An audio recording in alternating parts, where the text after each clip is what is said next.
প্রায় ৯ বছর ধরে বাংলাদেশের কক্সবাজারের ক্যাম্পগুলোতে নিশ্চিন্তে জীবন কাটাচ্ছে লাখ লাখ রোহিঙ্গা। নিজেদের দেশ থেকে বিতাড়িত হয়ে আশ্রয় নেওয়া এই মানুষগুলোর জন্য এবার কি সত্যিই খুলতে যাচ্ছে ঘরে ফেরার দরজা? কারণ নতুন করে সামনে এসেছে বড় একটি খবর। বাংলাদেশে থাকা প্রায় ৩ লক্ষ রোহিঙ্গাকে ফিরিয়ে নিতে সম্মত হয়েছে মিয়ানমার। কিন্তু প্রশ্ন হলো, এটা কি সত্যি রোহিঙ্গাদের জন্য প্রত্যাবাসনের নতুন সূচনা, নাকি আগের মতো আবারও আটকে যাবে পুরো প্রক্রিয়া? আজকের প্রতিবেদনে আমরা জানবো পুরো বিস্তারিত। চলুন শুরু করা যাক। ২০১৭ সালে মিয়ানমারের রাখাইন রাজ্যে সামরিক অভিযানের পর প্রাণ বাঁচাতে বাংলাদেশে পালিয়ে আসে ৭ লক্ষেরও বেশি রোহিঙ্গা। এরপর কেটে যায় প্রায় ৯ বছর।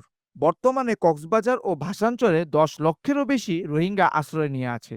বাংলাদেশ দীর্ঘদিন ধরেই রোহিঙ্গাদের নিরাপদ, মর্যাদাপূর্ণ প্রত্যাবাসনের দাবি জানিয়ে আসছে। কিন্তু মিয়ানমারের সঙ্গে একাধিক আলোচনা হলেও বাস্তবে বড় পরিসরে প্রত্যাবাসন শুরু করা সম্ভব হয়নি। এর মধ্যেই গত ২৯শে জুলাই মালয়েশিয়ার প্রধানমন্ত্রী আনোয়ার ইব্রাহিম জানান, মিয়ানমার বাংলাদেশে থাকা প্রায় ৩ লক্ষ রোহিঙ্গাকে ফিরিয়ে নিতে সম্মত হয়েছে।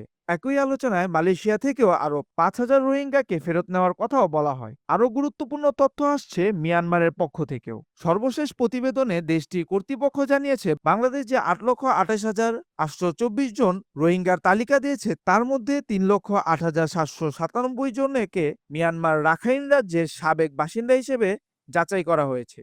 অর্থাৎ প্রত্যাবাসনের জন্য একটি বড় সংখ্যক মানুষকে মিয়ানমার ইতিমধ্যে শনাক্ত করেছে। তাহলে কি এবার সত্যি রোহিঙ্গারা বাড়ি ফিরতে পারবেন? এখানে রয়েছে সবচেয়ে বড় প্রশ্ন। কারণ মিয়ানমারের রাখাইন রাজ্যের এখনো নিরাপত্তা পরিস্থিতি পুরোপুরি স্বাভাবিক নয়। দেশটির সামরিক বাহিনী ও আরাকান আর্মির মধ্যে সংঘাত এখনো চলছে। ফলে তালিকার নাম যাচাই করলেই প্রত্যাবাসন নিশ্চিত হচ্ছে না। ২০১৮ সালে বাংলাদেশ ও মিয়ানমারের মধ্যে প্রত্যাবাসনের চুক্তিও হয়েছিল। কিন্তু নিরাপত্তা নিশ্চিত, নাগরিকত্বের অধিকার এবং নিজেদের বাড়ি ফেরার সুযোগ নিয়ে রোহিঙ্গাদের উদ্বেগের কারণে এই উদ্যোগ কার্যকর হয়নি। এবারও তাই শুধু ৩ লক্ষ রোহিঙ্গাকে ফিরিয়ে নেওয়া হবে এই ঘোষণাই যথেষ্ট নয়। প্রয়োজন হবে বাস্তব পরিকল্পনার। তাদের কোথায় নেওয়া হবে, তাদের নাগরিকত্বের অধিকারের কি হবে, তারা নিজেদের পুরনো এলাকায় ফিরতে পারবে কিনা, নিরাপত্তা কে নিশ্চিত করবে, আর সবচেয়ে বড় কথা, এই প্রত্যাবাসন কি স্বেচ্ছায় ও নিরাপদভাবে হবে? বাংলাদেশের জন্য এই প্রত্যাবাসন অত্যন্ত গুরুত্বপূর্ণ। কারণ দীর্ঘ ৯ বছর ধরে বিপুল সংখ্যক রোহিঙ্গাকে আশ্রয়, খাদ্য, চিকিৎসা ও নিরাপত্তা দিয়ে দেশের ওপর তৈরি হচ্ছে বড় ধরনের আর্থিক ও সামাজিক চাপ। ২০২৬ সালের জন্য আন্তর্জাতিক সম্প্রদায়ের রোহিঙ্গা সংকট মোকাবেলার প্রয়োজন প্রায় $৭১০.৫ মিলিয়ন।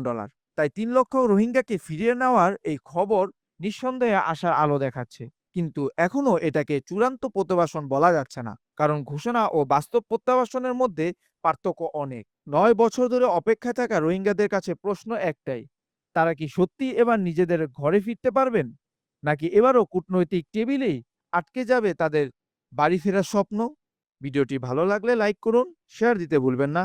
আমাদের চ্যানেলটি সাবস্ক্রাইব করে আমাদের পাশে থাকুন। আল্লাহ হাফেজ।